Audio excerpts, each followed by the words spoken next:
na nossa sociedade, na humanidade, pois vocês são queridas. Leamos a palavra do Senhor.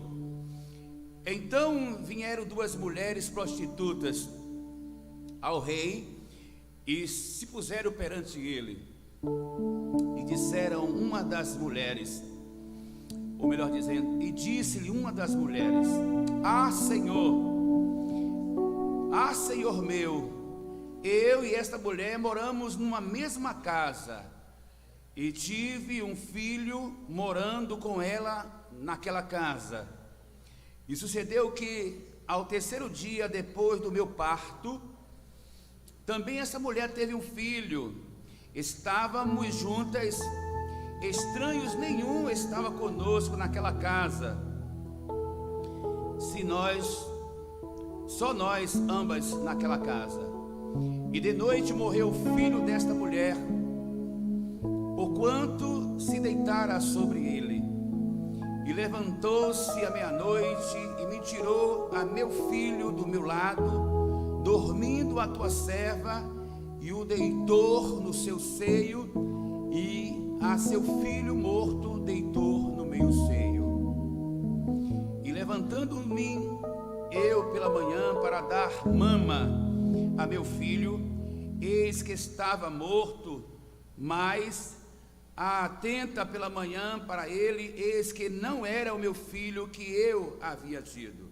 Então disse a outra mulher: não, mas o vivo é meu filho, e teu filho é o morto. Porém esta disse: não, por certo, o morto é teu filho, e o meu filho é o vivo. Assim falaram perante o rei. Então disse o rei, esta diz: este que vive é o meu filho, e o teu filho o morto. E esta outra diz: não, porque certo o morto é teu filho, e o meu é o vivo.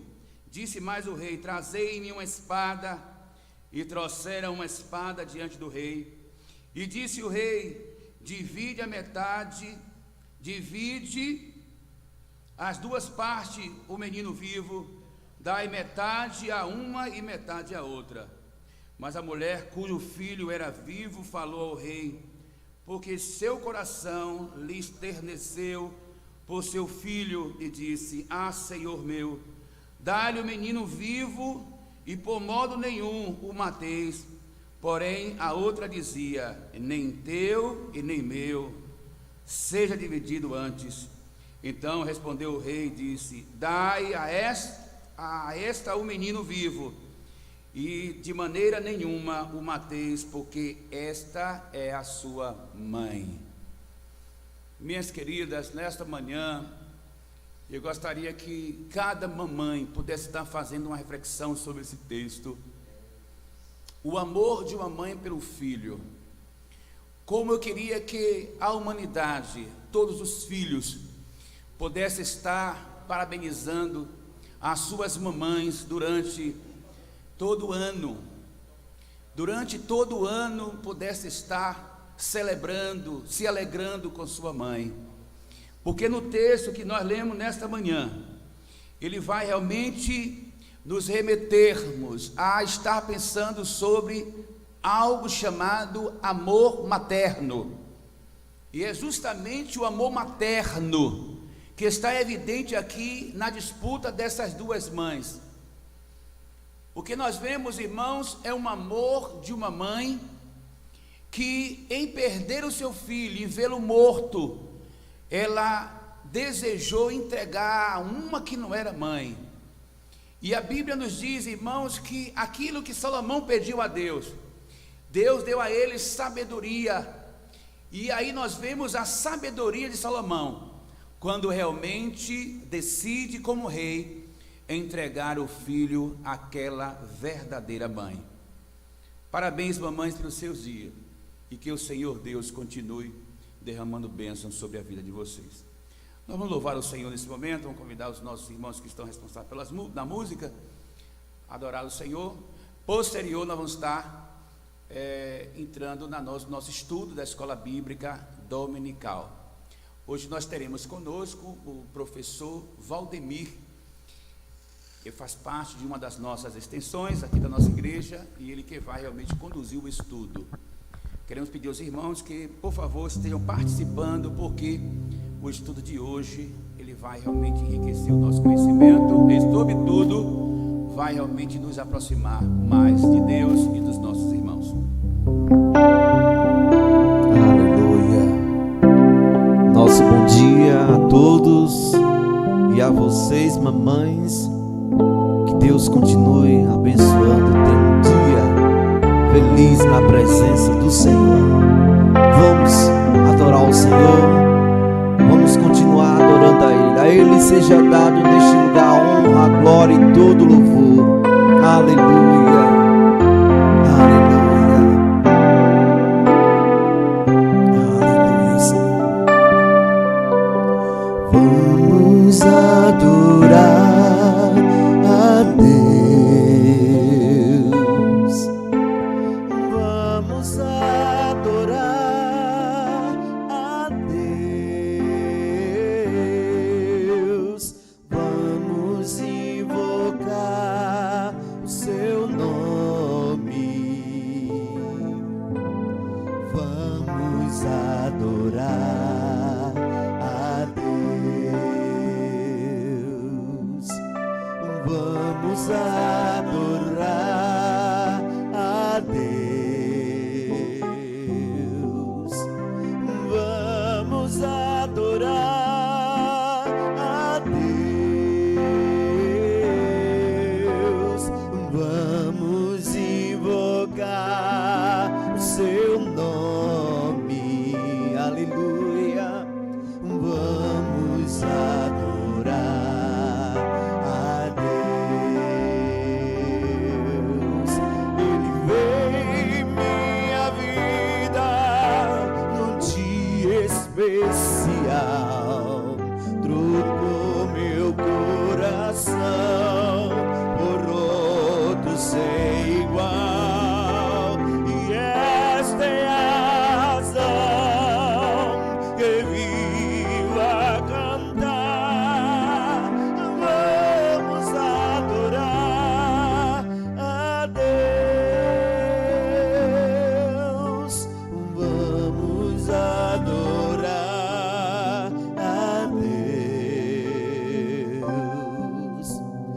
Vamos adorar a Deus. Ou vamos invocar o seu nome. Aleluia. Vamos adorar a Deus. Ele veio em minha vida num dia especial, trocou meu coração por outro sem igual, e esta é a razão que vivo a cantar. Vamos adorar a Deus.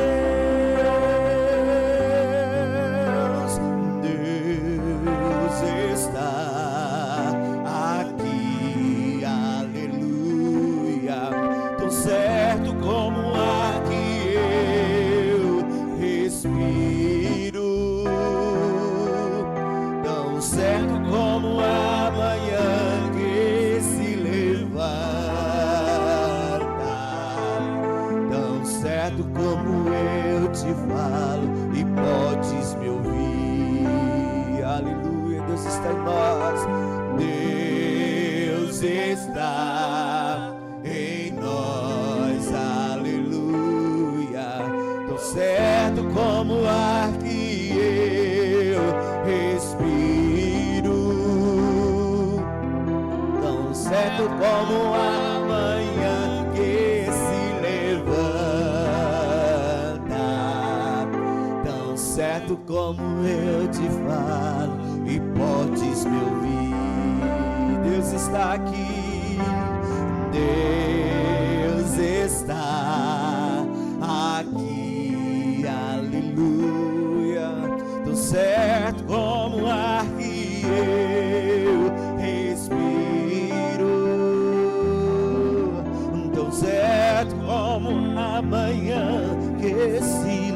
levanta, tão certo como eu te falo, e podes me ouvir. Ele está em nós, Deus está em nós, aleluia. Tão certo como o ar que eu respiro, tão certo como a manhã que se levanta, tão certo como eu te falo e podes me ouvir, tão certo como eu te falo e podes me ouvir, tão certo como eu te falo e podes me ouvir.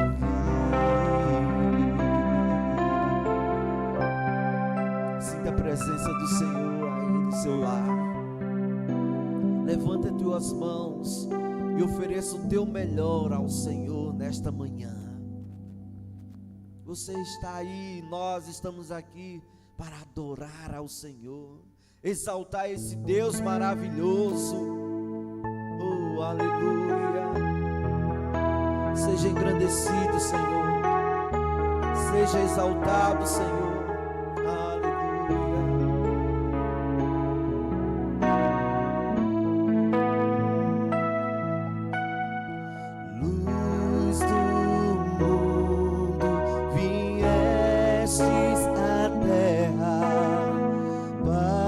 Que eu pudesse te ver, tua beleza me leva a adorar-te, quero contigo viver,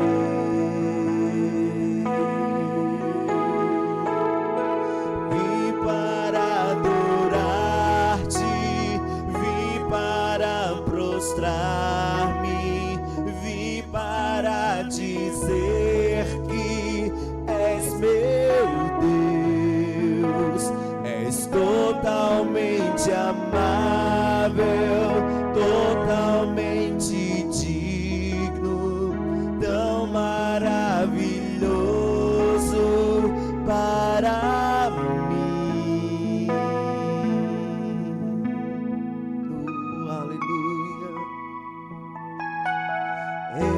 Eterno Rei, exaltado nas alturas, glorioso nos céus, humilde viestes à terra que criaste, por amor pobre se fez.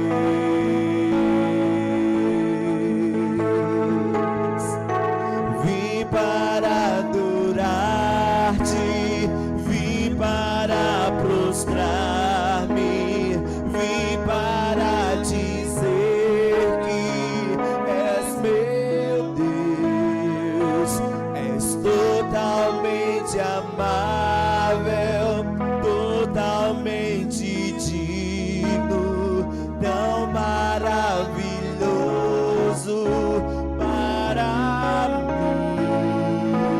Eu vim para adorar-te, vim para prostrar-me, vim para dizer que és meu Deus, és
para dizer que és meu Deus.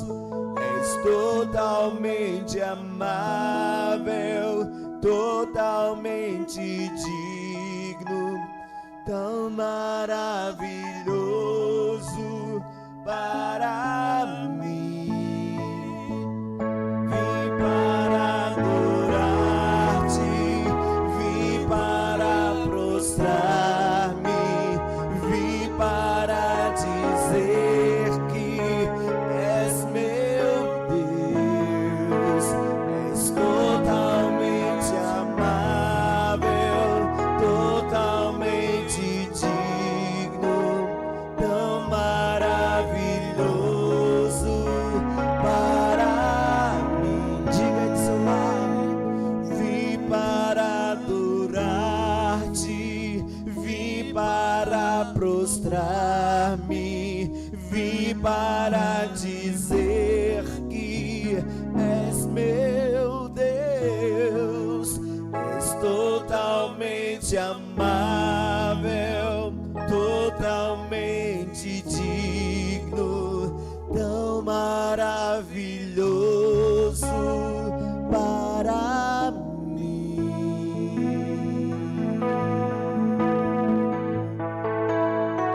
Tu és digno, Senhor, tu és maravilhoso, Senhor.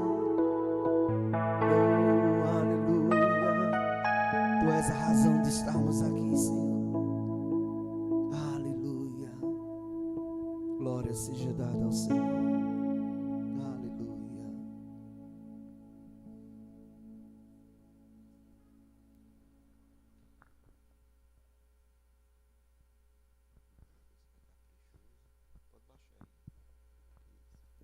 Eu saúdo a amada igreja e aos irmãos que estão ligados nesta live, né? Também aos amigos que participam, com a graça e a paz do Senhor. Quero também parabenizar as queridas mamães, né? Não só aqui de Acajutiba, não somente as cristãs, mas a todas as mães da nossa cidade, do nosso estado, do nosso país, de todo o mundo, né? E que elas possam estar realmente, como na leitura que foi feita aqui pelo nosso amado pastor, que elas possam estar exercendo o amor, praticando o amor para com os seus filhos, não só para com os seus filhos, mas para com todos os seus entes queridos. E aquelas que assim não procedem, que Deus possa estar se manifestando a essas mamães, e que um dia também elas possam confessar Jesus como Senhor e Salvador das suas vidas. Amém? Amados, obrigado, meu irmão Raul. O estudo nessa manhã fala sobre liberdade cristã. Está lá na carta do apóstolo Paulo à igreja ali na Galácia, ou a carta do apóstolo Paulo aos Gálatas, e que fala sobre a liberdade cristã. Está lá baseada no capítulo 5 e 6 da carta aos Gálatas.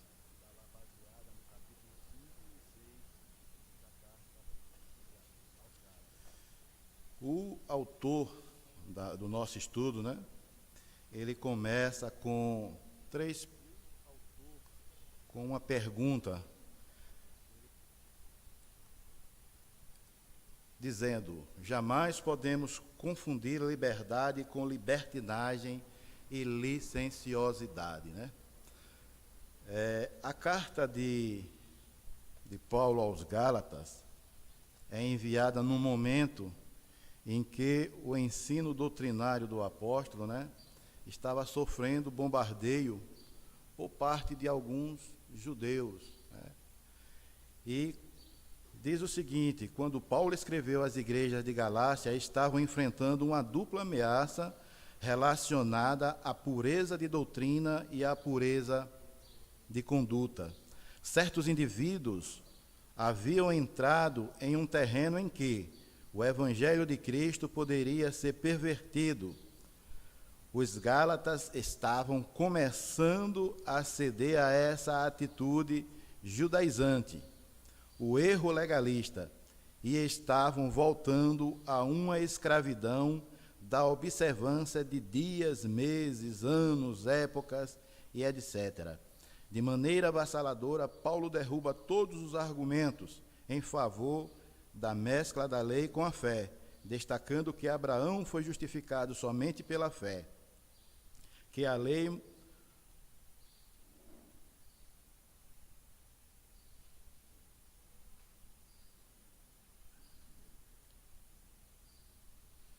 pela fé, 430 anos antes que a lei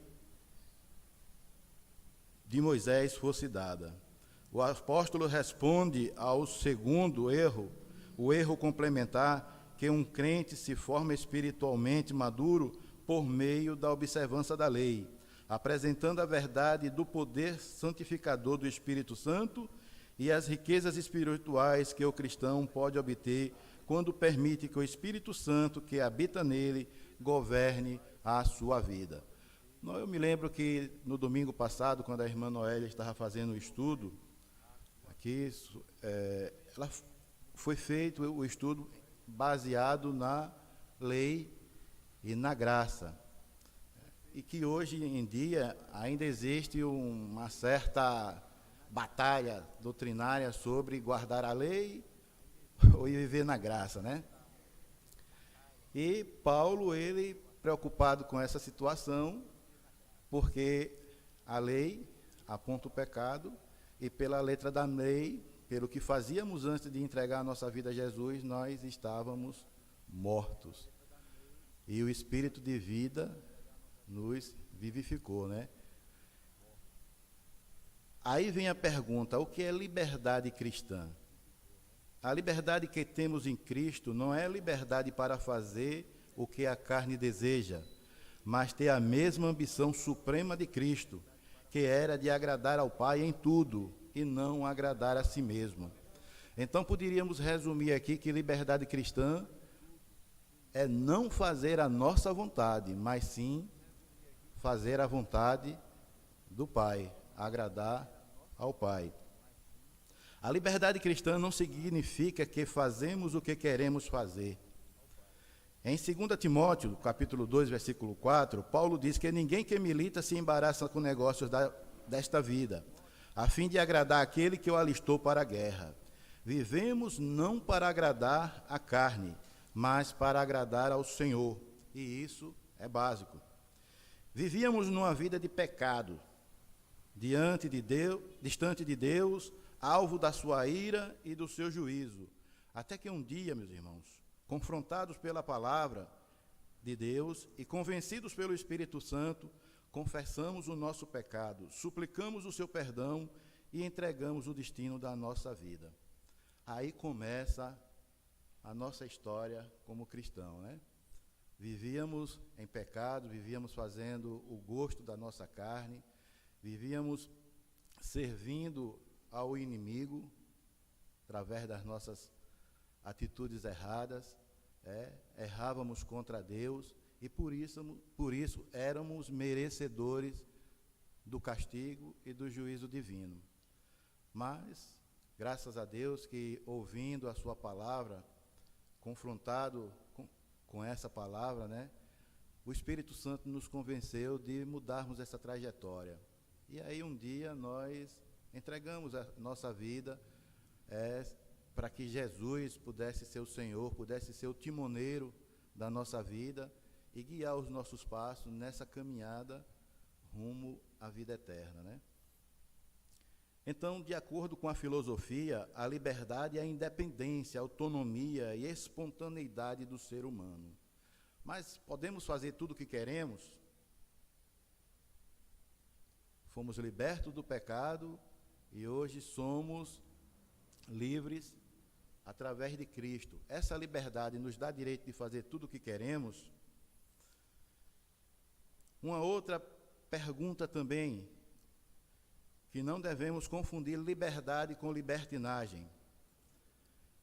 libertinagem ou licenciosidade de costume, conduta de pessoa que se entrega imoderadamente a prazeres sexuais, a prática do libertino, tempos de decadência moral.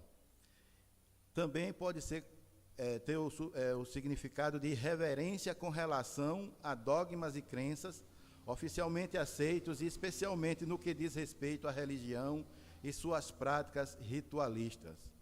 Também, de acordo com a filosofia, a libertinagem é fruto de um uso errado da liberdade, porque demonstra irresponsabilidade que pode prejudicar não só a própria pessoa, mas também a outras pessoas.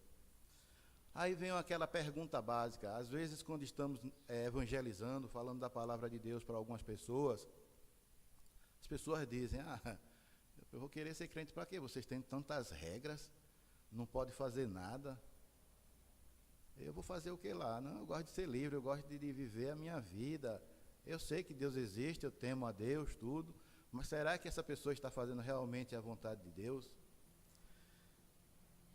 Todas as coisas, segundo o apóstolo Paulo, lá na carta aos Coríntios, capítulo 10, versículo 23, todas as coisas são lícitas, mas nem todas convêm. Todas as coisas, mas nem todas edificam. Em outra carta, ele diz, Filipenses 4,13, tudo posso naquele que me fortalece. Mas esse poder que você recebe para fazer tudo, está dentro do centro da vontade de Deus? Você faz aquilo que agrada a Deus, ou você está querendo fazer aquilo que agrada a tua vontade? Você foi salvo da morte eterna para fazer a sua vontade ou para fazer a vontade de Deus? Quando você se torna cristão, em vez de ter uma enorme lista de regras a cumprir, você tem uma presença pessoal interna que leva à retidão. Antes de você ser cristão, a lei estava lá, mas você tinha capacidade de cumprir, mas você não tinha capacidade de cumpri-la. Agora você é cristão, a lei ainda está lá, mas o Espírito de Deus em você te capacita para que você cumpra a lei. Mas hoje nós vivemos pela graça, como é que a gente vai cumprir a lei? Quando você se lembra de que Cristo resumiu tudo em um só mandamento. Se lembram que mandamento é esse? Amar a Deus sobre todas as coisas e ao próximo como a ti mesmo. E em outro versículo, Cristo fala que amar a Deus sobre todas as coisas e ao próximo, não como a ti mesmo, mas como Cristo nos amou. E de que forma Cristo nos amou? A começar se entregando por nós, pagando uma conta que não era dele, era nossa, para nos livrar da morte eterna. E esse é o sentimento que nós temos que ter para com Cristo. Sentimento de valorizar esse ato que ele fez na cruz do Calvário por nós, amando a ele. Ele nos amou primeiro. E não, nós devemos ter essa recíproca com ele. Não fazer as boas obras apenas com um cumprimento, com uma obrigação, achando que fazendo aquilo estará nos condicionando a entrar no reino dos céus. Lê do engano. As obras nós praticamos porque fomos criados em Jesus Cristo, como está lá em Efésios 8, 2:8. E pela graça nós somos salvos mediante a fé, não vem das obras, é dom de Deus, fomos criados nela para a prática das boas obras. Então nós praticamos as boas obras porque fomos renovados através da palavra em Cristo Jesus e devemos praticar as boas obras.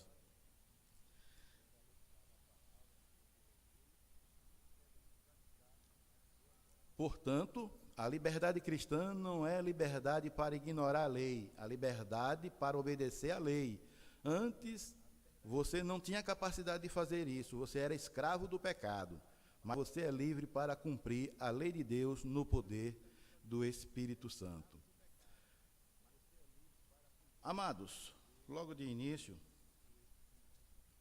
voltando aqui à leitura da nossa revista, o escritor ele nos traz o seguinte: liberdade não é fazer da graça motivo de crescer a possibilidade e vontade de pecar, mas liberdade para honrar e promover e ensinar o reino de Deus. Porque é colocado que não é fazer da graça motivo de crescer a possibilidade e a vontade de pecar, né?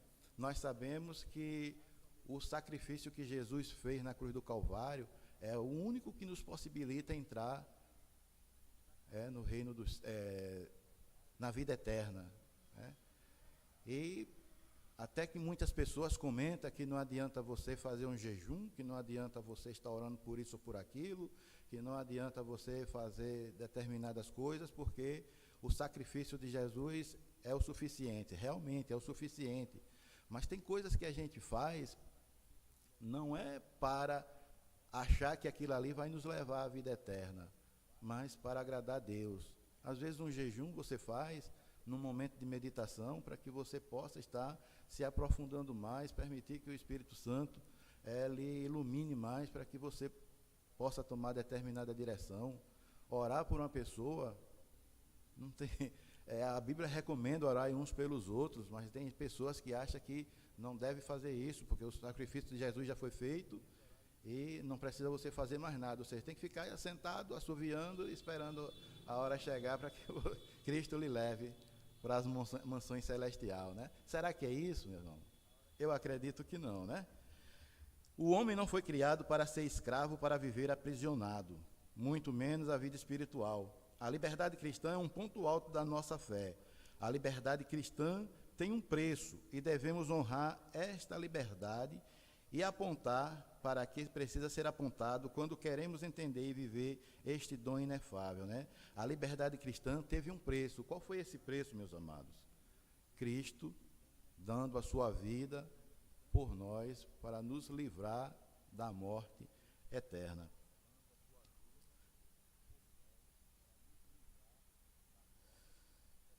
Liberdade em Cristo é autoprivilégio e não menos responsabilidade. Se livre faz crescer mais ainda a responsabilidade diante de nós mesmos, diante dos homens e diante de Deus, né? Por exemplo, eu estou aqui hoje, antes de chegar aqui, estava aquela preocupação, um friozinho na barriga, os irmãos notam que eu estou transpirando um pouco, né? Por quê? Porque eu tenho a responsabilidade nesta manhã de estudar com os irmãos, né, a palavra de Deus. E sendo a palavra de Deus, não é qualquer palavra. A igreja precisa ser alimentada e não pode ser alimentada com qualquer coisa. Tem que ser um alimento sólido, seguro, bem fundamentado, né, para que os irmãos possam crescer na fé. Mas também vem uma outra pergunta: quando é que essa liberdade cristã ela se torna perigosa para alguns que acham que está livre da lei, e que pode fazer tudo o que quer, né? A liberdade ela se torna perigosa quando ela cai nas mãos daqueles que não sabem usá-la. Por essa razão, os criminosos são confinados em prisões, cercadas com arame farpado, barras de aço, barreiras de concreto. Pense numa fogueira que se alastra numa floresta seca e rapidamente se transforma num inferno ardente. A liberdade sem controle pode criar o caos. É aquela coisa, olha, eu sou crente, mas eu não tem nada a ver, eu posso tomar minha cerveja numa boa e não tem nada a ver, né? Será que você, crente, vai entrar num bar, sentar numa mesa onde tem ali pessoas escarnecendo de diversas coisas e sentar com ele, mesmo tomando um guaraná? Quem passa de fora vai saber se você está tomando guaraná ou cerveja, ou uma outra bebida qualquer. Então, você pode, mas é lícito você fazer isso?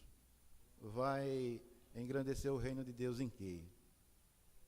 Então, isso em nenhum lugar é tão evidente como na vida cristã.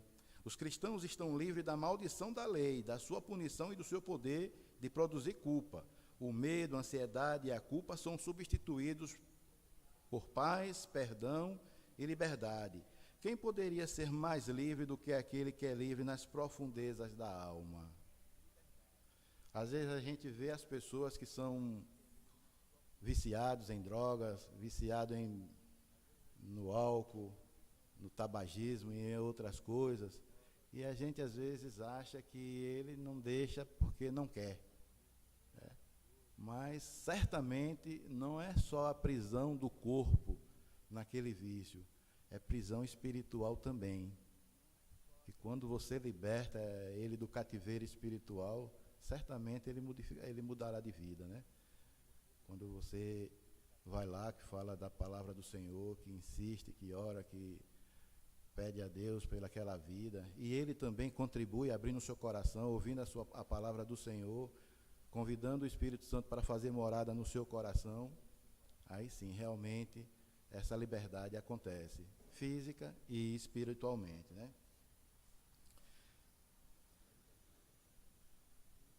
A liberdade cristã, meus amados, ela requer alguns requisitos, alguns itens.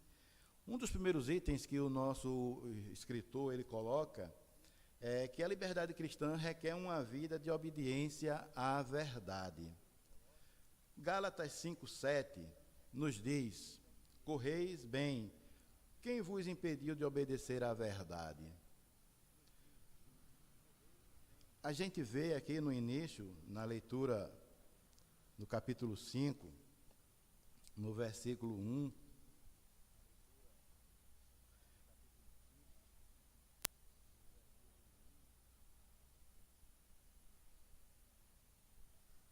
no capítulo 3, quando Paulo fala ao insensato Gálatas, quem vos fascinou para não obedecerdes à vontade e à voz perante os olhos de quem Jesus Cristo foi evidenciado, crucificado entre vós.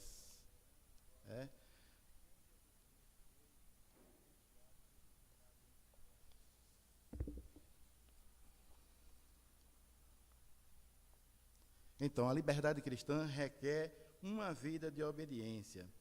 Os Gálatas, eles foram provocados, eles foram iludidos a fazer coisas que eram dos rudimentos da lei, uma vez que eles já tinham aceitado a Jesus Cristo como o Senhor da sua vida. Eles agora estavam vivendo no momento da graça e não mais sobre a maldição da lei.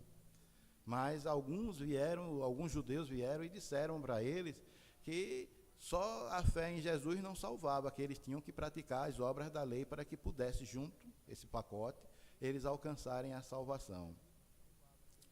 Trazendo para os nossos dias, meus amados, será que a gente vê também essa prática nas nossas igrejas hoje, na nossa vida cristã?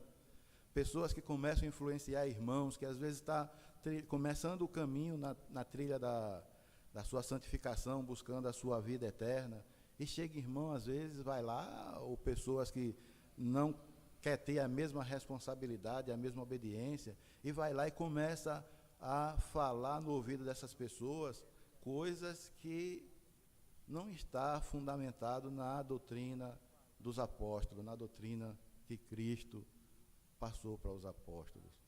E o que é que acontece com essas pessoas? Vai ouvindo e termina por se afastar, né? Tem muitas pessoas que às vezes deixam de ir a participar de um culto em determinada denominação porque lá não tem o óleo ungido, né? Outros não frequentam determinada denominação porque lá não tem os atos proféticos, lá não tem campanha disso, não tem campanha daquilo, e às vezes essas campanhas acabam e também com ela acaba a fé dos irmãos, porque vão esperançosos naquilo que aquela campanha pode produzir e se esquecem de buscar o dono da bênção, aquele que é o abençoador. Quantas pessoas hoje têm deixado, às vezes, de entregar o seu dízimo por influência de outros que dizem que o dízimo é da lei, que isso e aquilo outro. E aí termina o irmão se afastando, e o que é pior, deixando às vezes até de congregar. E Hebreus, me parece que no capítulo 10, não me lembro o versículo, ele fala sobre essa questão de deixar a congregação, que muitos deixam a congregação, né? Mas fruto de quê? Fruto dessas conversas que terminam por influenciar na caminhada dos irmãos, né? E aí a gente faz uma pergunta: você foi liberto do pecado, você hoje desfruta da liberdade em Cristo Jesus. Você pode estar fazendo esse tipo de coisa? Desencaminhando um irmão para fazer aquilo que não é correto? A gente vê que os corredores, né, como ele exemplifica aqui, a gente que já jogou bola, que já sabe mais ou menos como era, né, quando você tinha um compromisso de uma partida de futebol com um time adversário, você no dia anterior, você se preparava durante uma semana, um mês, você fazia os treinamentos físico, tático, na sexta-feira ou no sábado você fazia a concentração, ficava sem fazer coisas que corriqueiramente você fazia, para que no domingo você estivesse com o seu psicológico e o seu físico preparado para enfrentar os seus adversários, né? E a tendência de quem se prepara dessa forma é sair vitorioso. Então, os Gálatas também, eles foram advertidos com relação a esse tipo de atitude que eles teriam que ter.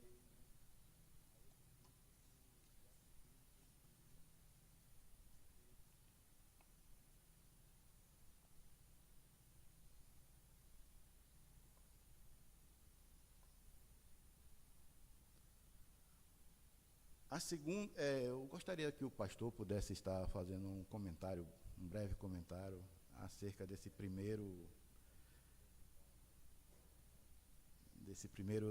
requerimento para uma vida, para a liberdade cristã, ou seja, requerimento para uma vida em obediência à verdade.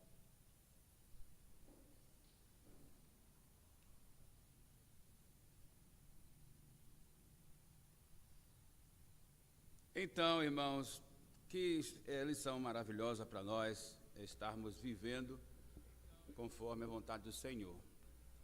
O assunto em evidência é liberdade cristã.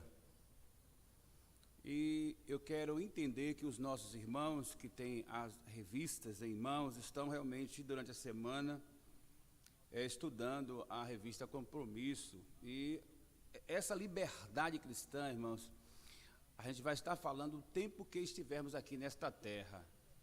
É algo que nós precisamos realmente estar relembrando, a questão dos princípios bíblicos, do que realmente Cristo quer para nós. E Paulo aqui está tendo realmente um embate muito grande com a questão de ensino. Paulo havia passado lá na Galácia, ensinado aquela igreja, e ele entendia que uma vez os irmãos estavam firmes, os irmãos estavam, sobretudo, convictos de que realmente não estavam mais vivendo, né, a questão da lei, mas estavam vivendo a questão da lei de Cristo, que é o amor. Mas aí, irmãos, de uma hora para outra, esses irmãos eles são influenciados por esses ensinos, essas filosofias que realmente vai de encontro à vontade, né, bíblica, aos ensinos do cristianismo, da própria palavra. E quando nós falamos sobre a questão do que o nosso professor está nos alertando sobre a liberdade cristã, que ela requer uma vida de obediência a algo. Então, a liberdade cristã, ela requer uma obediência à verdade da palavra.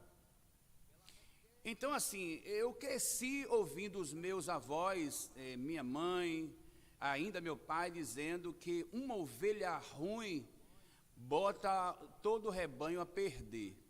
Eu cresci ouvindo isso, e quando cheguei na fase adulta, eu fiz alguns questionamentos sobre esse adágio popular, em que diz que uma ovelha ruim bota todo o rebanho a perder. Eu, de certa forma, dentro do que eu compreendo hoje, em uma fase adulta que estou, eu discordo um pouco desse adágio, de que uma ovelha ruim bota todo o rebanho a perder. Não é bem assim, não. Porque o que eu entendo, irmãos, que o ensino bíblico que Paulo tinha realmente desempenhado naquela igreja, criou no coração dos nossos irmãos ali uma certa convicção, uma convicção de fé, uma convicção sobre tudo o que é liberdade cristã, e o que é libertinagem.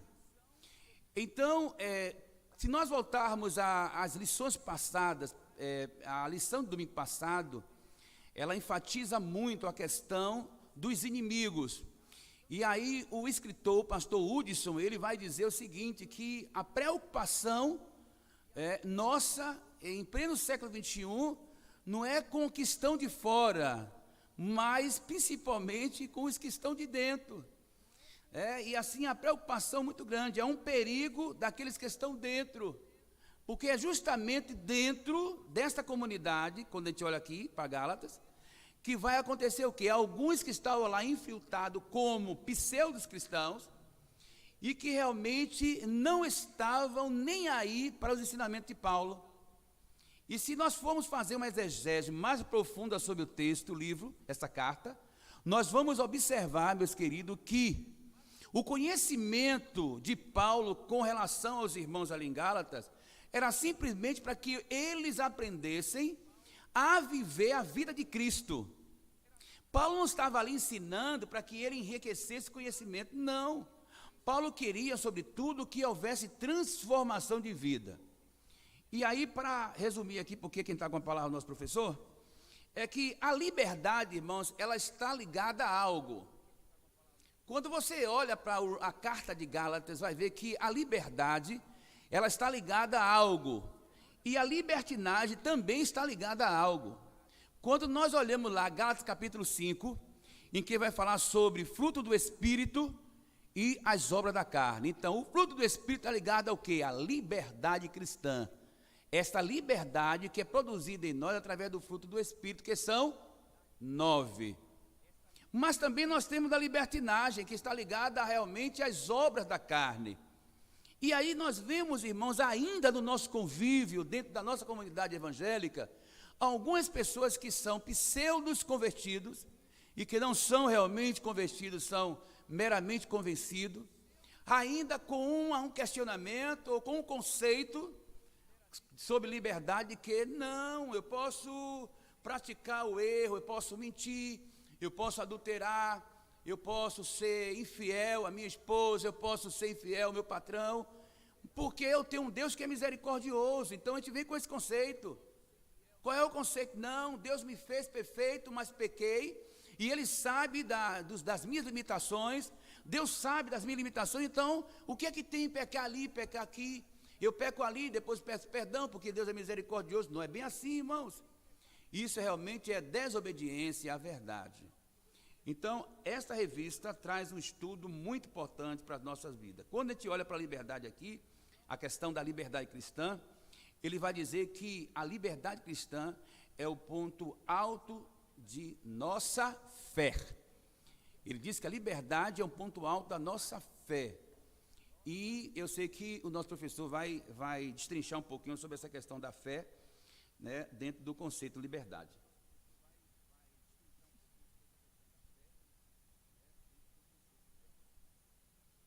O pastor não foi mecânico até hoje não, né? Porque está apertando a porquinha legal em cima do pobre professor, né?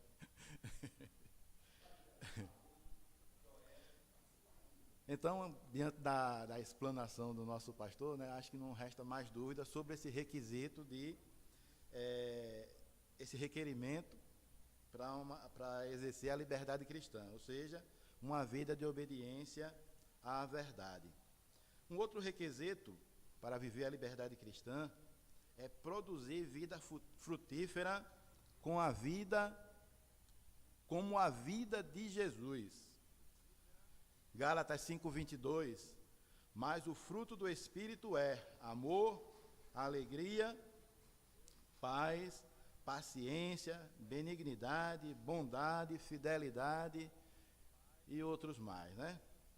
Liberdade para o bem, para produzir coisas boas. O reino de Deus é o reino do bem.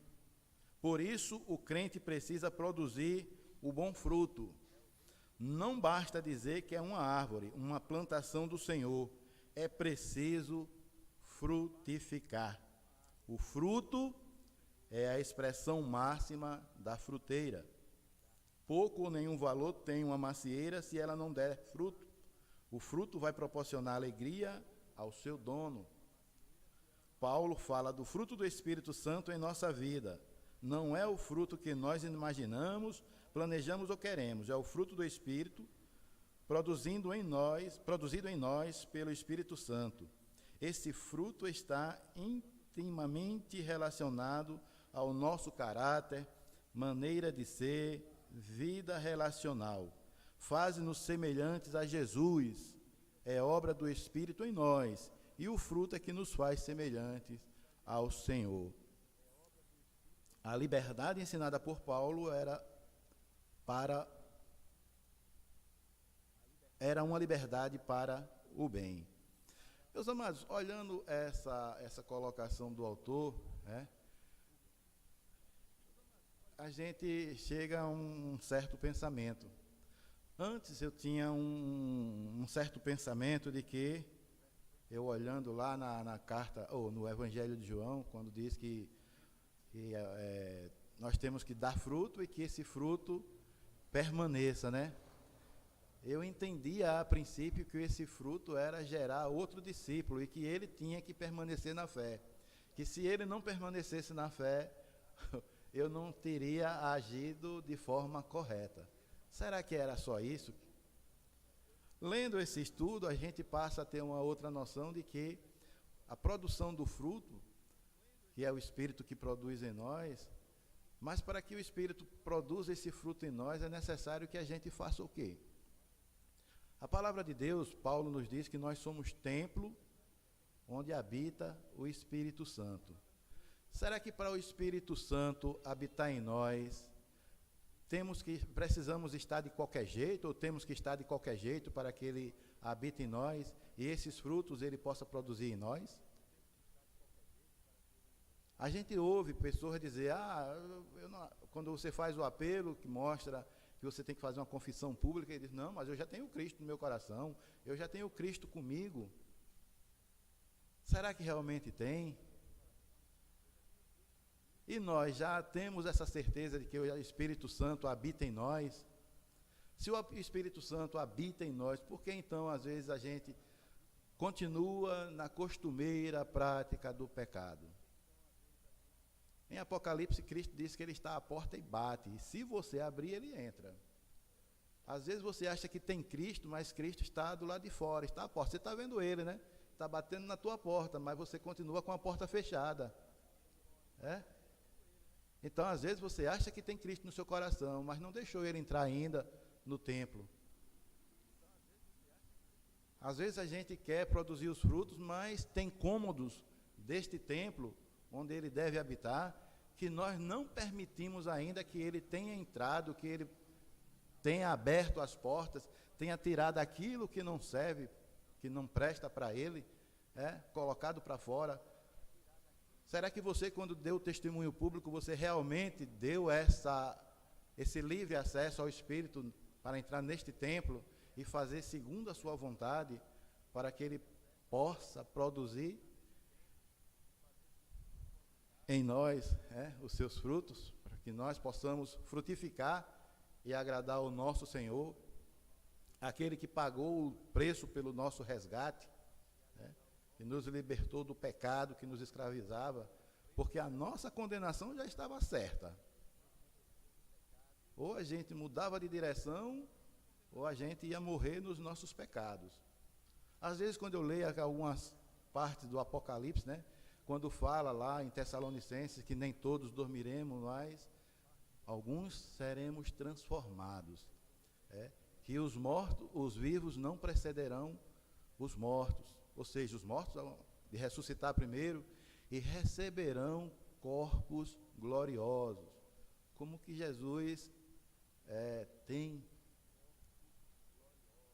como ele é hoje, E aí eu fico me perguntando, e como será o corpo daqueles que morreram sem Jesus, que não quiseram aceitar o sacrifício de Jesus? Como será esse corpo? Um dia eles vão ressuscitar também. E como será esse corpo? Se nós vamos ter um corpo brilhante, um corpo glorioso, como será o corpo daqueles que morreram no seu pecado?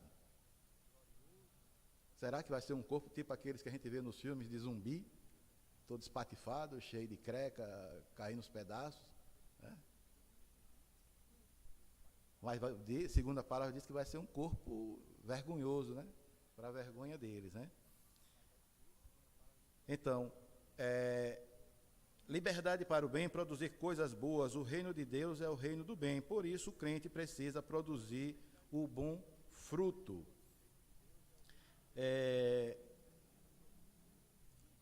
Duas perguntas aqui a gente pode fazer. Você até que está nos ouvindo nesse momento, poderia até anotar e pesquisar, meditar e responder para você mesmo. Dos frutos do Espírito citado em Gálatas 5:22, qual está mais presente na sua vida? Qual deles precisa ser mais cultivado?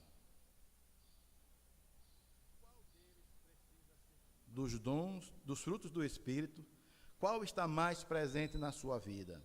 Qual deles precisa ser mais cultivado? Eu, particularmente, quero cultivar mais todos.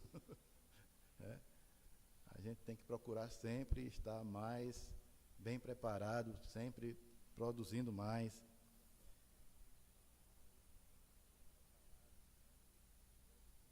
Aí vocês dão a resposta ao pastor, conversa com o pastor, ou até para vocês mesmos, numa pergunta subjetiva, respondam para vocês mesmos, procurem meditar nesses questionamentos e procurem melhorar naquilo que vocês acham que ainda está um pouco aquém.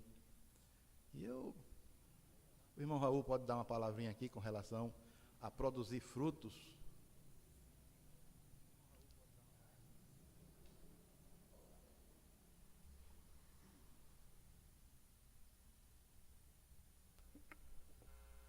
Graças a paz, irmãos.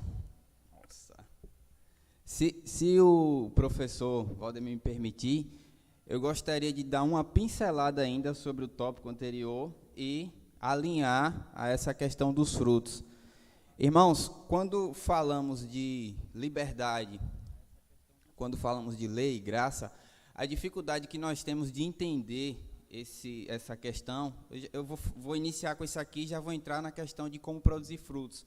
A gente vai fazer uma ligação aí, que o professor fica ali trazendo a lição, o pastor traz uma reflexão, a gente fica lendo e fica, meu Deus, talvez seja uma oportunidade boa, tal. E foi nos concedida essa oportunidade, então vamos lá. Aí voltando, a dificuldade de entender a questão de liberdade é o seguinte: nos dias de hoje nós temos um regime trabalhista, o qual nós podemos ter mais de um patrão. Então, eu tenho um patrão A, um patrão B, eu trabalho de forma flexível, é bem tranquilo. Quando nós atribuímos o significado da palavra liberdade ao contexto de hoje, a gente pode ter um problema, porque o que se prega nas TVs, nas redes sociais, é que liberdade está muito atrelada à liberdade de expressão, eu posso falar o que eu quiser, e como o próprio pastor falou, nós vivemos no período da graça, então Deus é bom, Ele nos ama e estamos libertos. Mas a gente, quando for tratar do Evangelho e utilizar a palavra liberdade dentro do que Paulo falou, nós temos que analisar o contexto atual e a analogia que ele fala. No contexto em que Paulo vivia, era muito comum um regime de escravidão. Quem era escravo, ele não poderia ter mais de um patrão. E Jesus falou, não tem como servir a dois reis, quando ele vai falar do exemplo das riquezas, né? Ou você serve a um ou serve a outro. Então, voltando à linha de raciocínio, quando Paulo usa a palavra liberdade, ele está usando junto com escravo. Nós éramos, o pecado e a lei reinou sobre nós, então nós não tínhamos domínio, não tinha como servir ao próprio Deus, porque nós estávamos debaixo do pecado. E tem uma analogia que Paulo fala em Romanos 7, que eu acho incrível, a sabedoria que deu Deus a Paulo. Ele diz assim, Romanos 7, verso 1, não sabeis vós, irmãos, pois que falo aos que sabem a lei, que a lei tem domínio sobre o homem por todo o tempo em que vive? Ou seja, todo o tempo que o homem vive, ele está debaixo da lei, ele não tem domínio próprio. E aí Paulo, para explicar como se livrar dessa lei, ele traz a analogia do casamento logo em seguida.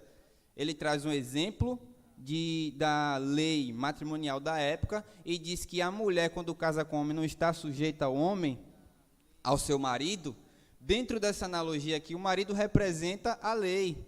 Ou seja, se nós casamos, e basicamente a analogia que ele faz, então não temos como se livrar. Mas como a mulher está livre do marido naquela época, se o marido morrer? Aí depois que ele explica essa analogia, ele pôs, irmãos, verso 4. Assim, meus irmãos, também vós estáis mortos. Qual foi aqui a solução aqui da graça? Matar o marido? A lei? Não, a lei está lá vivinha. Mas quem morreu foi nós. Quem morreu foi a gente. Ele diz assim, vós estão mortos. Essa é a ideia de liberdade. O sacrifício de Cristo. Por isso que Paulo fala, eu morri com Cristo. E o que é morrer para si? As próprias vontades. E logo em seguida ele traz a continuidade.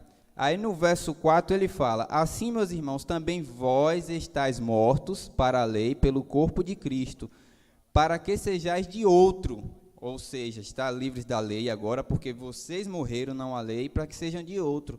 Daquele que ressuscitou dentre os mortos, a fim de que demos frutos para Deus. Aí, quando eu faço a ligação, por isso que eu falei, a fim de que demos frutos para a lei. Como gerar frutos? Como a gente ligar essa questão de frutos, de lei e de graça? Primeiro, nós somos libertos não porque temos uma vida libertina. Nós somos libertos porque nós saímos debaixo do jugo do pecado, como o próprio Cristo falou. Aquele que quiser vir após mim, tome sobre vós o meu jugo, que é leve, é manso, é suave. Aquela peça que colocava do lado dos animais para eles andarem juntinhos assim, Tome sobre vós o meu jugo. Então, nós morremos com Cristo, ressuscitamos, como o próprio Paulo fala. Não somos mais escravos do pecado, da lei. Eu queria fazer uma correção, apesar de que o que Paulo fala aqui é para judeus, aqueles que tinham muito conhecimento da lei. Mas isso a gente acaba aprendendo muito com essa reflexão, com essa dissertação que ele traz. Então é isso, mas de certa forma não somos mais escravos, servos do pecado, e agora nós, pela graça, nós somos livres dessa condenação. E o gerar frutos está totalmente ligado a isso. A graça nos libertou desse jugo do pecado e ela nos traz novidade de vida. Aí ele vai dizer aqui no verso 5 de Romanos ainda 7, porque quando estávamos na carne, as paixões dos pecados que são pela lei operavam em nossos membros para darem fruto para a morte. Aí verso 6, mas agora temos sido libertados da lei, tendo morrido para aquilo em que estávamos retidos, para que sirvamos em novidades em espírito e não em velhice na letra. Que diremos, pois? É a lei pecado? De modo nenhum, mas eu não conheci o pecado senão pela lei. Aqui ele já vai entrar em outra linha, mas a reflexão que eu queria trazer era essa. Para nós gerarmos frutos, nós temos que morrer para nós primeiro. As nossas vontades, os nossos desejos. E naturalmente seremos libertos da lei, da condenação, do pecado. E automaticamente vamos gerar frutos para Deus. Eu agradeço a oportunidade, essa é a contribuição. Muito obrigado, meu irmão Raul. Eu me sinto até ofendido por você me chamar de professor. Eu quero dizer que sou um mediador, um provocador. Olha os professores aí,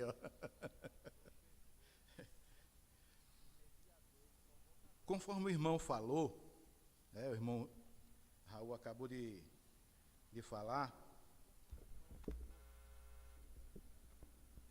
em Romanos 6, 7 e 8, aprendemos que quando fomos salvos, nosso homem interior foi recriado. 2 Coríntios 5,17 nos diz que se alguém está em Cristo, nova criatura é. As coisas velhas já passaram. Eis que tudo se fez novo. Romanos 6,6 diz, nosso homem velho foi com ele crucificado, para que o corpo do pecado seja desfeito, para que não sirvamos mais ao pecado. Crucificação resulta em morte. O nosso velho homem está morto, conforme o irmão Raul acabou de colocar aqui, né? Os versos 4 e 5 dizem: de sorte que fomos sepultados com Cristo pelo batismo na morte, para que, como Cristo foi ressuscitado dentre os mortos, pela glória do Pai, assim andemos nós também em novidade de vida. Porque se fomos plantados juntamente com Ele na semelhança da sua morte, também o seremos na da sua ressurreição. Se você se levantou para andar em novidade de vida, e a vida de Deus habita em sua alma, e você possui a natureza divina e incorruptível, a parte mais profunda de você é uma parte redimida, totalmente transformada, e tão ligada a Jesus Cristo, que não há como dizer onde você termina e ele começa. 1 Coríntios 6,17 diz: o que se ajunta com o Senhor é um mesmo Espírito. E é por isso que em Gálatas 2,20, Paulo diz: já estou crucificado com Cristo, e vivo não mais eu, mas Cristo vive em mim. E a vida que agora vivo na carne, vivo na fé do Filho de Deus, o qual me amou e se entregou a si mesmo por mim. Quantos de nós poderíamos estar dando essa afirmação agora? Estamos capacitados para dizer isso? A parte mais profunda e verdadeira de um cristão está redimida e adequada para o céu. É um ser santo, ou seja, separado. É uma nova criação no qual habita a justiça. O problema com você é que essa nova parte redimida de você, que é justa, ama a lei de Deus, ama a pureza e a santidade e procura fazer o que é certo, está encerrada, ou seja, está presa dentro da sua carne. Está presa em sua humanidade. Romanos 7, 22, 23, expõe esse problema com exatidão. Porque, segundo o homem interior, tenho prazer na lei de Deus, mas vejo nos meus membros, outra lei, que batalha contra a lei do meu entendimento, e me prende debaixo da lei do pecado, que está nos meus membros. Interessante, né, meu irmão? O homem interior, recriado por Cristo, anseia por fazer o que é justo, mas o pecado que habita na carne batalha no sentido oposto. Romanos 8,6 diz que a inclinação da carne é morte, mas a inclinação do Espírito é vida, é paz. A carne não foi recriada e perecerá, pois a inclinação da carne é inimizade contra Deus, pois não é sujeita à lei de Deus. Mas o novo homem interior está apto para o céu, a nova criação. Tudo o que esperamos é a redenção do nosso corpo, e essa é a parte completa da salvação pela qual esperamos. Filipenses 3, 20 e 21 expressa com exatidão essa verdade. Mas a nossa cidade está nos céus, de onde também esperamos o Salvador, o Senhor Jesus Cristo, que transformará o nosso corpo abatido para ser conforme o seu corpo glorioso. Aquilo que a gente falava há pouco aqui. Segundo o seu eficaz poder de sujeitar também a si todas as coisas. O pastor falou na questão de fé. Aí eu perguntaria a você que está nos ouvindo nesse momento: você tem fé nisso? Você acredita nisso? E se você não acredita? Quais as consequências dessa descrença? A Bíblia nos diz que o justo viverá pela fé. E não é viver só aqui na terra, não, é vida eterna, viu? Então, ainda estamos esperando a redenção do nosso corpo, a redenção da nossa carne, a salvação do homem exterior, para acompanhar a salvação do homem interior. E é por isso que ainda não está manifesto ao mundo quem somos, como diz lá em 1 João 3, versículo 2. Obrigado, Raul, pela sua provocação, e aí a gente faz só esse complemento para que a gente possa entender mais profundamente o que o apóstolo quis nos trazer, né? Um terceiro requerimento aqui, meus amados, vamos estar correndo aqui contra o tempo, né? É com relação à liberdade cristã, implica andar com pessoas pelas quais Jesus deu a sua vida na cruz. andar com pessoas pelas quais Jesus deu a sua vida na cruz. Quais são essas pessoas? No capítulo 6, no versículo 1 da carta do apóstolo aos Gálatas, ele escreve: irmãos, se alguém for surpreendido em algum pecado, vós que sois espirituais, deveis restaurar essa pessoa com espírito de humildade, e cuida de ti mesma, para que não sejais tentado também. É aquela palavra que Paulo nos diz, né? Você que está de pé, olhe para que não caia, né? Então, como é que devemos andar com as pessoas pelas quais Jesus deu a sua vida na cruz?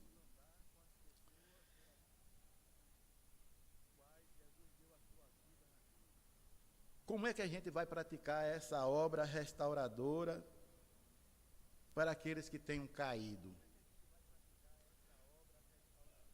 Eu faço uma pergunta: será que essa atitude tem que ser só para aqueles que já conheceram a palavra e caíram? E para aqueles que estão lá fora, que ainda não conheceram essa palavra e que vivem na sarjeta, essa atitude também nos permite tratar com essas pessoas da mesma forma? É para, como é que diz? Reabilitar, né? E esses que estão lá fora? Como é que a gente tem que fazer também? Porque também Jesus morreu por eles, não foi? O sacrifício de Jesus é para todos, está feito. E é aí onde Romano nos coloca, né? Como crerão se não há quem pregue? Então, acho que quando a gente vai lá e fala com essas pessoas do amor de Jesus, também por elas, né? Que, na verdade, pessoas que quando já estão nesse estado, eles já se acham marginalizados, afastados, não merecer estarem aqui ou ali em determinados locais, né? Mas às vezes não é a roupa que ele vai vestir, não é o sapato que ele veste ou o carro que ele anda. Deus quer o seu amor, o seu coração, né?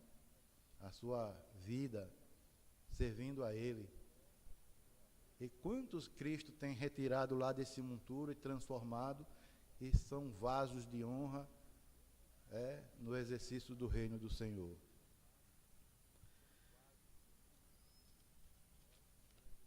A liberdade em Cristo Jesus promove vida relacional com sabedoria e inteligência.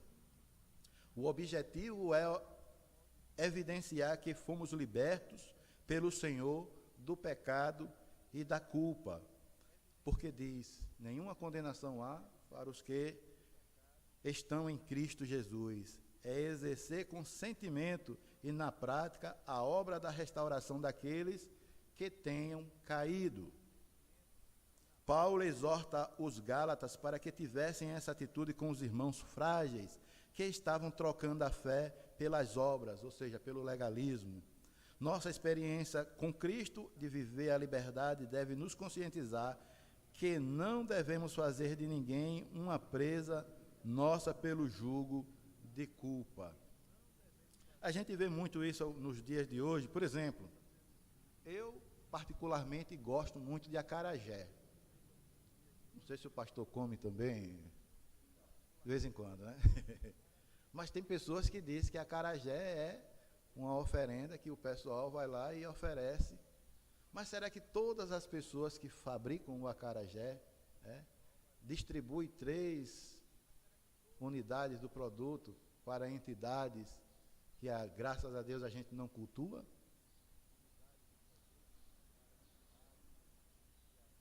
Assim como também naquela época, né? Que sacrificavam aos ídolos e a carne era vendida no mercado. Paulo trata desse assunto também, né? E que muita gente ia lá e comprava e comia dessa carne. Era um preço mais acessível, comprava.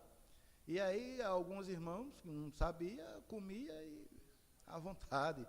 Mas aquele que sabe que era oferecido aos ídolos, era sacrificado aos ídolos o sangue daquele animal, dizia que não podia comer. Aí onde Paulo diz: se você come, mas desde que não prejudica o seu irmão, ou seja, na consciência, para que seu irmão venha cometer uma coisa que ele não fazia por achar que era pecado, e você faz dizendo que não é bem assim, coisa e tal, você termina levando o seu irmão a cometer o erro. É onde ele fala dos fracos e dos fortes. Uns comem verdura, outros comem carne. Uns comem verdura porque acham que não pode comer carne, que não deve comer carne. Né? E aí você chega lá todo cheio de potência e diz que não, que isso é bobeira. Né?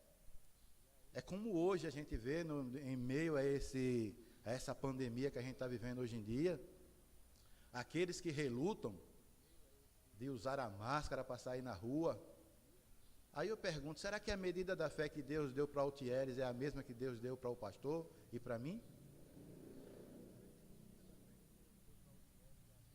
Quando o Tiago fala lá das provações, ele diz que Deus não prova ninguém até na medida em que cada um possa suportar. Um pode segurar mais a onda, outro pode segurar de uma forma mais frágil, não suporta tanta pressão, mas todo tem a sua medida de suporte, né? Então, como é que a gente deve tratar com essas pessoas por quem Cristo morreu? O irmão às vezes está na igreja, erra. Como é que deve ser o tratamento com esse irmão? Já é chegando, entregando ele a Satanás, para que o corpo seja desfeito e o espírito seja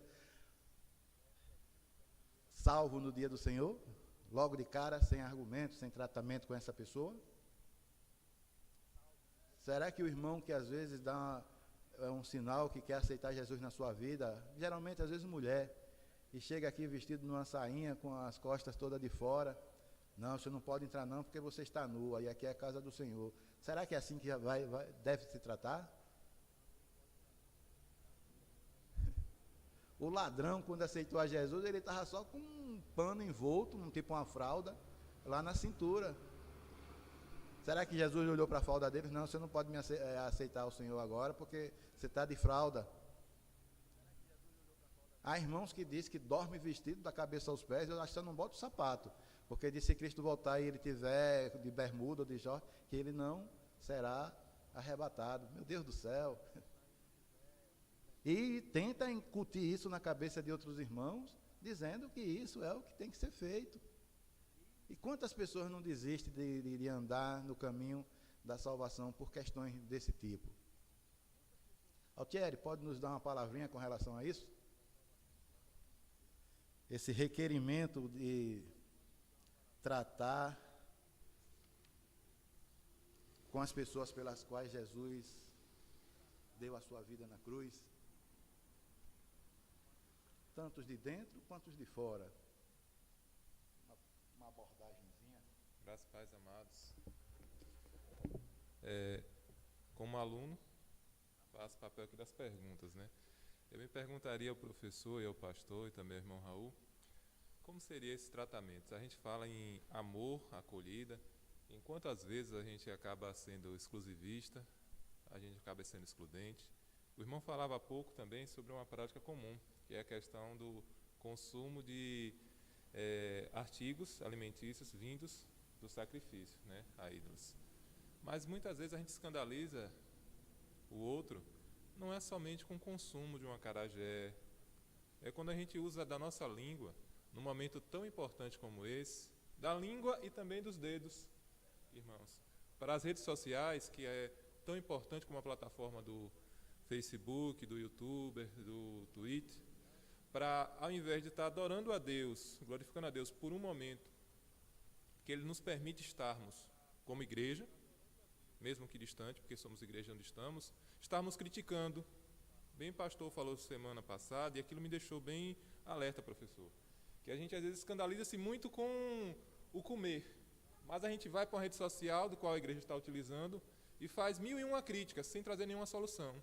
Será que isso também nos escandaliza? Será que isso, professor, também não me escandaliza, como membro de uma igreja, que diz que ser igreja é ser corpo, é irmão, é levar um fardo do outro, e quando a igreja não pode estar cultuando dentro do seu templo, os irmãos que aqui o veem têm que passar por 1001 críticas, por 1001 apontamentos, 1001 escolhas. Eu não vejo o irmão levantar para orar. Isso também não seria um meio de escandalizar? Porque se somos igreja, a gente deve estar junto, porque o Brasil tem 10 mil mortos. E 10 mil mortos a gente está preocupando com um detalhe do áudio que não sai na live.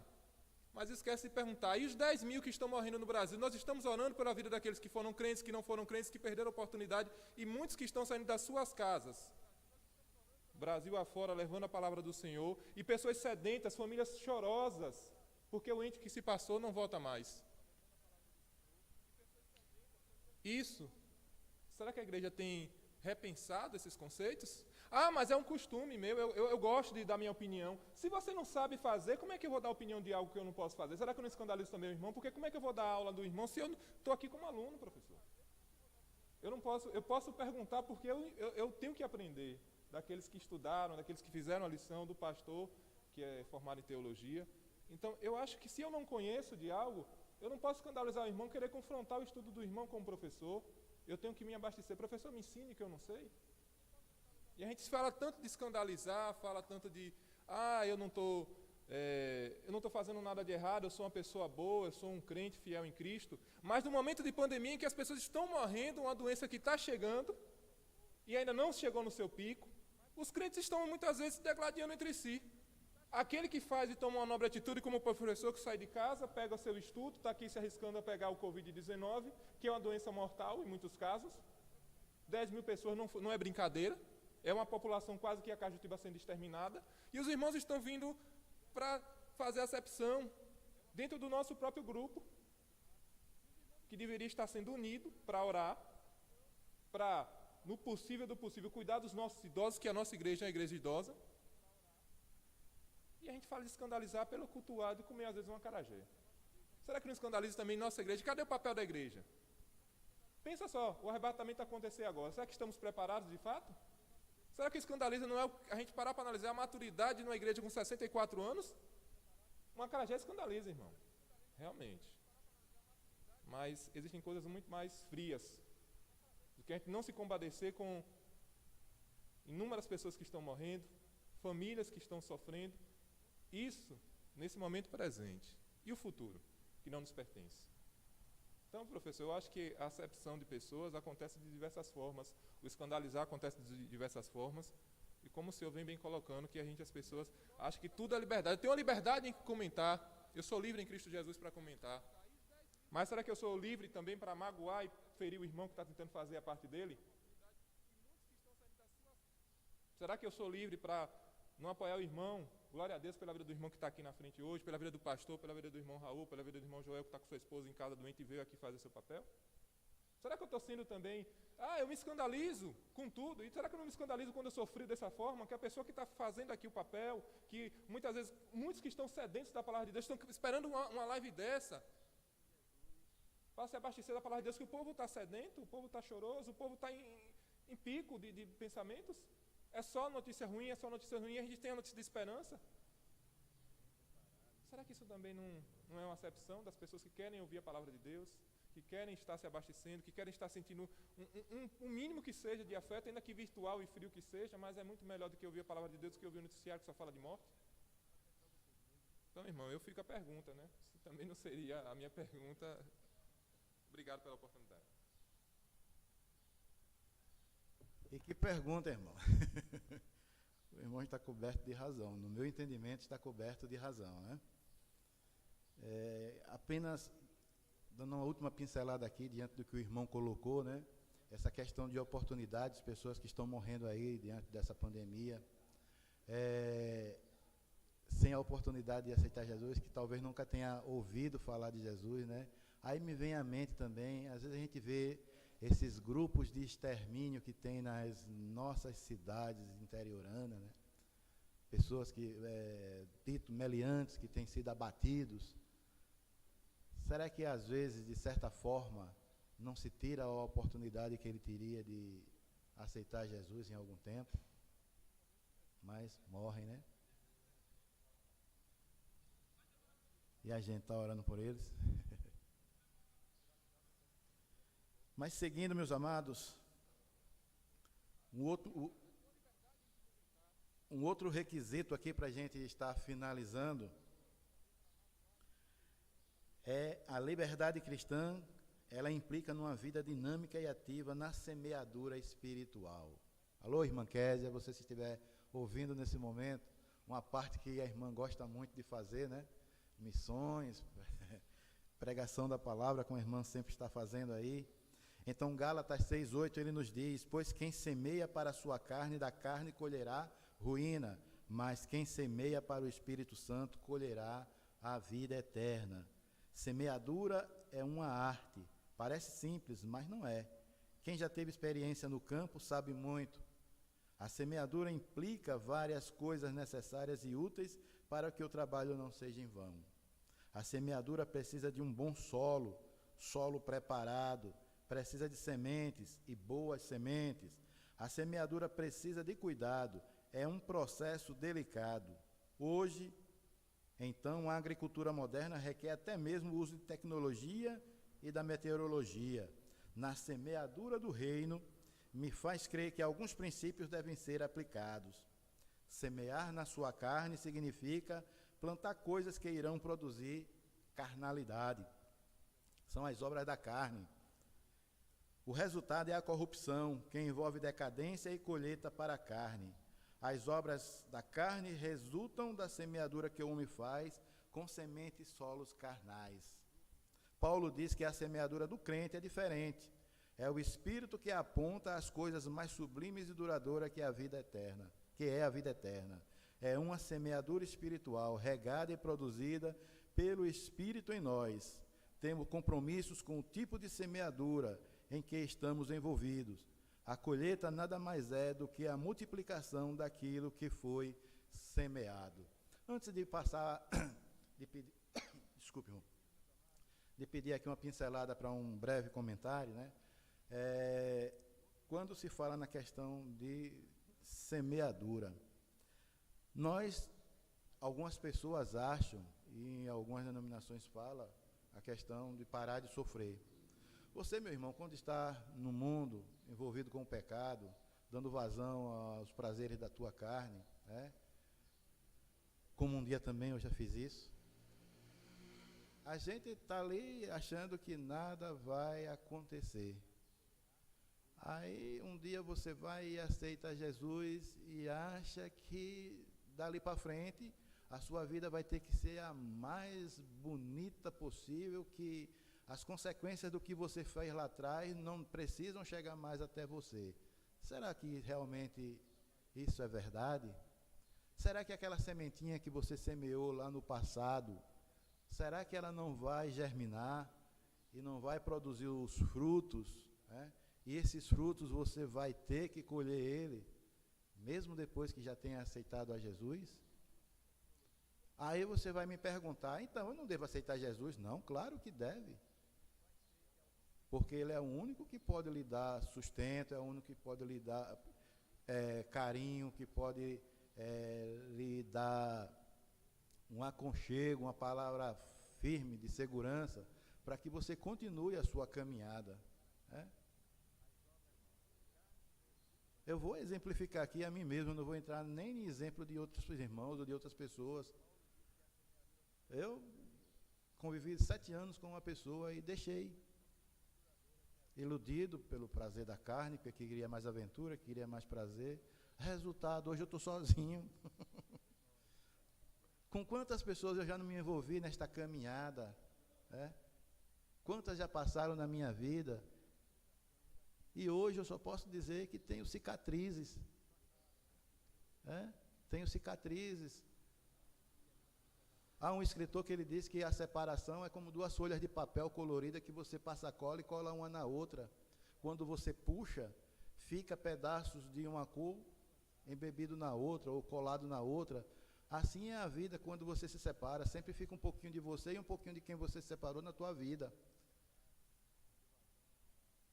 Então, essa semente, você vai ter que colher os frutos dessa semeadura que você fez.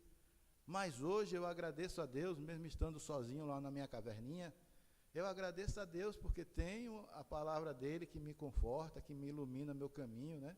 Tenho os irmãos em Cristo que estão sempre me acolhendo, me tendo como um ser importante aqui no meio da nossa congregação, e principalmente que Deus me tem como especial, assim como ele tem a você também. Então a gente, hoje, dentro da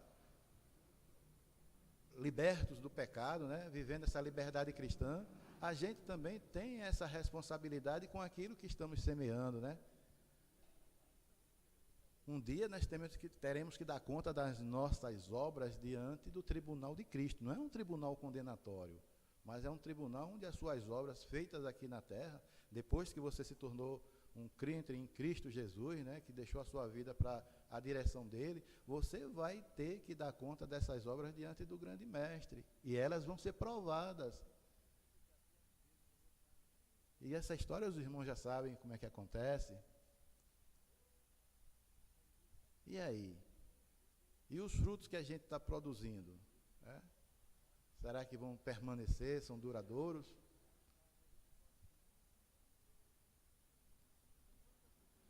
O pastor quer tecer algum comentário em cima dessa parte?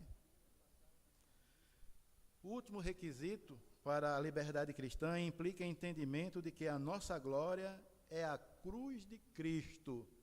A nossa glória é a cruz de Cristo. Gálatas 6,14. Mas longe de mim orgulhar-me, a não ser na cruz de nosso Senhor Jesus Cristo, pela qual o mundo está crucificado para mim, e eu para o mundo. Que tipo de liberdade buscamos e queremos cultivar? Ou que cultivamos? Não pode ser a liberdade para promover a nossa glória. Vivemos em um tempo em que a glória humana, pessoal e de ministérios tem sido o foco. Os irmãos sabem do que eu estou falando. Vivemos em um tempo em que as palavras eleitas, desejadas e proclamadas têm sido fama, sucesso, celebridade, marketing pessoal e ministerial. Vivemos em um tempo em que se passa mais tempo falando de gente, estruturas, do que em Jesus. Fomos resgatados da nossa vã maneira de viver, do nosso pecado, para vivenciarmos uma liberdade que traga o entendimento de que não é a nossa glória, é a glória de Jesus. Não é a minha evidência, é a evidência de Jesus. Não é o meu crescimento, é a honra de Jesus. Não o crescimento e o despontar do meu ministério, mas a glória do Salvador. Aí a gente vê o indivíduo chegar diante da TV e diz que tem um grão de feijão que cura até AIDS, que você precisa dar uma oferta de R$1.000 para obter esse grão. Meu Deus do céu. Aí quando eu ouço isso, me lembra daquela passagem das 10 virgens, né? Em que as prudentes mandam que as imprudentes ou as loucas vá comprar azeite na mão dos vendilhões. O azeite para nós significa Jesus Cristo. O Espírito Santo, me perdoem. E aí você vê que o pessoal por aí está vendendo lenço, está vendendo azeite, ou óleo, está vendendo chapéu, está vendendo gravata, um monte de coisa.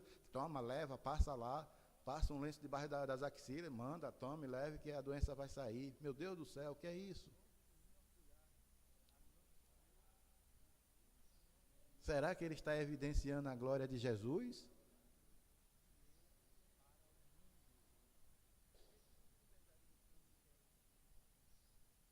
A gente vê lá João Batista dizendo que importa que ele cresça e que eu diminua.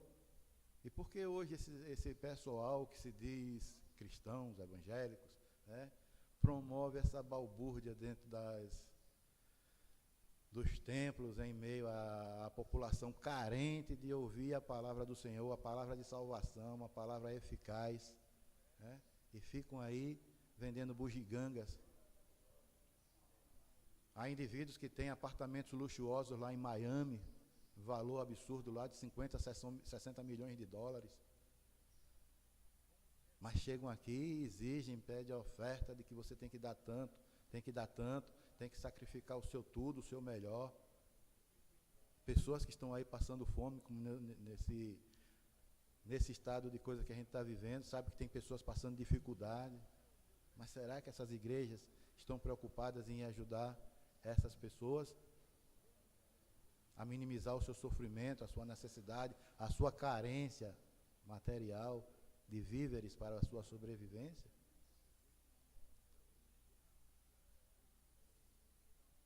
Então Paulo diz que ele se gloria na cruz de Cristo, e não nas varancadas que ele levou, nem nas pedradas que ele tomou.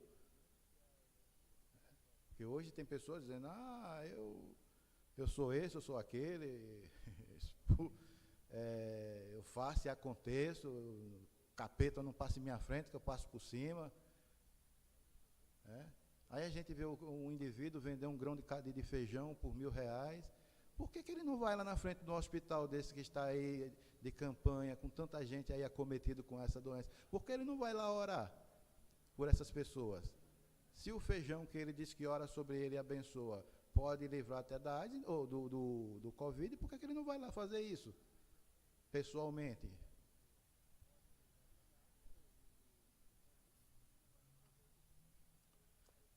Um outro detalhe, meus amados, quando a gente faz a obra do Senhor, isso eu falo para nós, falo para mim mesmo que estou aqui na frente, não é terminar esse trabalho aqui ou uma reflexão em um outro momento e ficar ali na porta da igreja esperando que o irmão passe e fale comigo, olha, isso foi ótimo, foi maravilhoso, você fez maravilhoso, você pregou divinamente bem.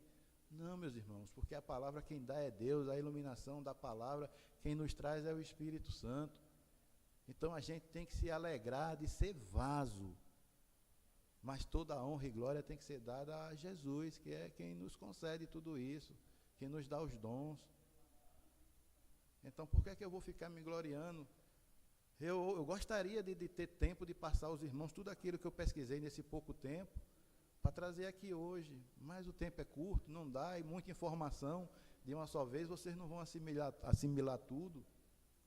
Mas glória a Deus que me permitiu estar aqui hoje fazendo isso. Pessoas que estão aí fora, que ainda não entregaram a sua vida a Jesus, que porventura possam estar ouvindo esta live neste momento ou num futuro próximo, possa estar se beneficiando desse estudo nesta manhã. Então eu agradeço a Deus por essa oportunidade de ter produzido este fruto e estar me disponibilizando, né? E assinando a minha procuração, a minha autorização, para que o Espírito Santo entre neste templo, esvazie-me de tudo aquilo que não está de acordo ao seu querer e me transforme a cada dia, a cada instante, assim como eu acredito que você deve fazer essa mesma oração, esse mesmo pedido. Então, nesse momento, eu vou convidar aqui o nosso pastor, ele que vai fazer a conclusão do estudo desta manhã, né, para que a gente possa encerrar esse trabalho nesta manhã. Se o irmão quiser falar também sobre a glória que é a cruz de Cristo, fique à vontade.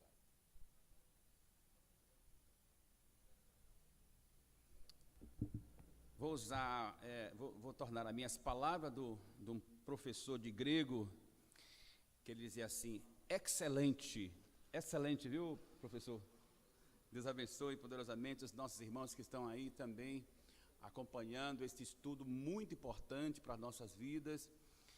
E justamente nesses momentos que nós estamos vivendo de isolamento social, nós precisamos realmente juntos estar estudando a palavra do Senhor. Como conclusão, irmãos, o nosso querido escritor, o nosso querido pastor Hudson, ele traz aqui uma conclusão importante, diz assim, liberdade é um bem precioso e inegociável. Liberdade que Paulo quis dizer sobre a imposição posta pela lei. Como viver esta liberdade cristã? Primeiro, aprenda a dizer não para as coisas que contrariam sua liberdade em Cristo Jesus. Aí tem que aprender essa questão aí, né, de dizer não. Aprenda a desenvolver atitudes que promovam o reino de Deus com fé e honradez. Não negocie jamais a sua liberdade em Cristo Jesus por uma liberdade que seja enganosa, pecaminosa, perniciosa, escravizante. Então, para eu entender que tipo de liberdade a Bíblia ela traz para nós, eu preciso estudar, para que quando chegar para mim essa liberdade que seja enganosa, que seja uma liberdade perniciosa, eu possa, de certa forma, identificá-la. Então, como identificar esse tipo de liberdade? Estudando a palavra. Permita que o Espírito Santo reproduza em sua vida a vida de Jesus, na semeadura espiritual e na frutificação do bom fruto. Então, que Deus nesta manhã esteja nos abençoando sobre esse estudo da palavra do Senhor, sobre liberdade cristã, e que possamos, irmãos, estar pronto para ajudar-nos uns aos outros, de forma a esperar aquele grande dia que o Senhor Jesus, Ele voltará para buscar a sua igreja. Nós vamos nesse momento orar ao Senhor, e na minha oração, eu gostaria que os irmãos também nos seus lares, aí onde é um lugar que os irmãos se encontrem, os irmãos estejam orando pela a nossa irmã Eliselma, ela precisa das nossas orações. O nosso irmão Joel estava aqui pela manhã, teve que sair porque também durante a noite ela não passou muito bem, e ela está com a zika, e nós precisamos orar para que o Senhor traga realmente a cura à vida da nossa irmã. Vamos orar nesse momento, irmãos? Quero avisar também aos irmãos que à noite nós estaremos aqui com o culto evangelístico e com a palavra sobre família. Vamos estar pregando sobre a família e vamos destacar um dos membros dessa família, que é a mãe. O papel da mãe na família é algo importante. Então eu convido a você à noite, a partir das 19 horas, estarmos aqui, ou estarem aí, para junto nós cultuarmos o nosso Deus. Oremos ao Senhor. Eterno Deus e Pai, nós queremos te agradecer por esta manhã tão importante, em que nós, Senhor Deus, de uma forma tão especial, nos reunimos aqui no templo, os irmãos nos seus lares, para estudar, Senhor Deus, a sua palavra. Deus, que tu possas, Senhor Deus, a cada dia nos guardar deste mal, que tu possas, Senhor Deus, trazer a cura àqueles que foram infectados.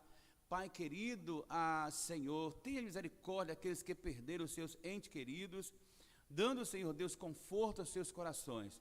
Pai, te pedimos pelas as nossas irmãs, as nossas mães, ó Deus, que este dia, Senhor Deus, seja de muita alegria nos corações das nossas mães. Consola aqueles que perderam as suas mamães, e que, ó Deus, juntos, Senhor Deus, possamos estar alegre na tua presença, porque tu, Senhor Deus, através da tua palavra nos alegra. Obrigado, Deus, pelo teu servo, nosso professor, ó Senhor amado, Valdemir, Senhor amado, abençoa o teu filho, enriquece de sabedoria, para que juntos possamos estar aprendendo a tua palavra. Que o amor de Deus, a graça do nosso Senhor e Salvador Jesus Cristo, as consolações do Espírito Santo de Deus, seja com cada um de vós, agora e para todos sempre. Amém. Lembrando aos nossos irmãos que no próximo domingo nós teremos a nossa ceia, a celebração da ceia, a nossa primeira ceia online. Então os irmãos já estão atentos de que forma vai ser, nós vamos nos comportar. Então estejam preparados, estejam orando para que nós possamos estar vivendo o sacrifício de Cristo Jesus na cruz do Calvário, que garante a nós a vida eterna. Que Deus abençoe a todos em nome de Jesus.